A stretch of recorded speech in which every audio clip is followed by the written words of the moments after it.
Hi, my name is Dylan Gill, and today I'm going to be talking about an organization. Just a show of hands, how many of you have had ever or currently have a pet? Okay. Do you love the pet you had or currently have? Yes. Okay. I mean, who doesn't? In other cases, people do not feel the same way of any pet. They neglect the pet physically, emotionally, and ignore their basic needs because they feel overwhelmed, angry, or simply incompetent. Luckily enough, there is an organization that rescues these mistreated animals, and that group is called the ASPCA, or American Society for the Prevention of Cruelty to Animals. This nonprofit organization runs purely on donations and provides miracles to these pets. That is why I am shocked knowing that the government does not fund a well established organization. That is why I believe people should contribute somehow by donating food, materials, time, fundraising efforts for this organization who provides many services to help to these helpless animals. Regardless of today's advanced knowledge in the world, there are still issues with animal abuse cases. There are still illegal games occurring underground that involve animal fighting to the death for prize money. These games can involve cockfights, dogfights, bait dogs, and bullfights. These games are all used for the purpose of making a profit and provide some sort of status to the owner of the animal. Recently, more cases have been rising, and the media has switched their focus on these cases. For example, Max Levinson covered a case where the ASPCA rescued 23 pit bulls in a dog fighting investigation. According to Levinson, some dogs were thin while others had scars and bite marks, more likely from fighting. This is just one of many cases where animals are found injured or close to death. After being rescued, many animals will not receive their full necessary treatment due to limited volunteers to walk them or help the volunteering recovery plan. None of this mentions the emotional support many animals crave due to their isolation environment. After another issues maybe the lack of materials some local shelters are unable to provide due to lack of donations to help the animals distract themselves from their loneliness.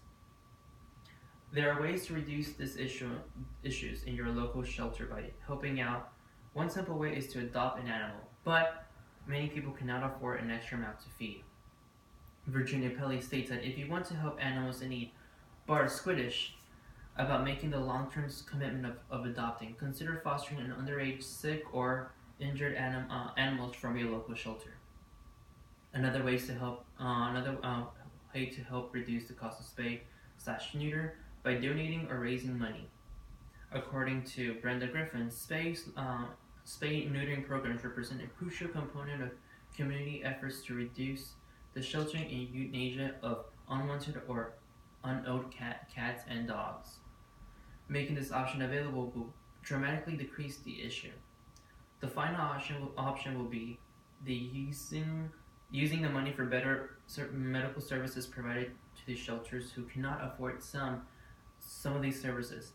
Emily Wiesen declares that most shelters have limited resources, including budgetary limitations, which preclude the purchase of computers and software or the ability to provide crucial staff training necessary for uniformity and accuracy in data entry. All these options can dramatically change the fate of thousands of animals rescued that seek help. They all have a common point: to get people to donate both time and money, as well as help to garner additional support for these animals.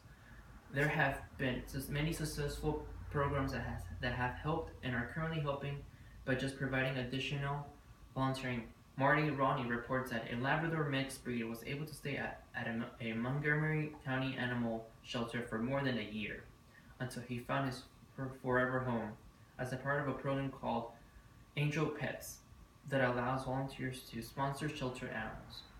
More cases like these can increase if people contribute to these organizations who are simply trying to change the lives of these mistreated animals.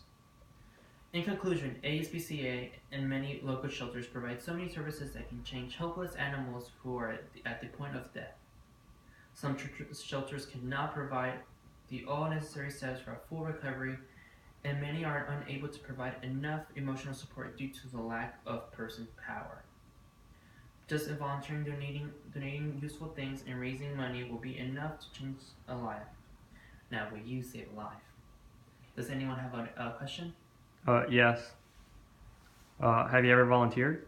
Yes, I volunteer at a local shelter in the Houston area. That organization was called the Houston Humane Society. It's still operating, and I like visiting once in a while. Any other question?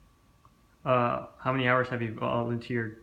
I volunteered when I was in high school, and during the time I can count was over 100 hours just on the program that I was volunteering for. And I believe that's all the questions. Okay, thank you very much.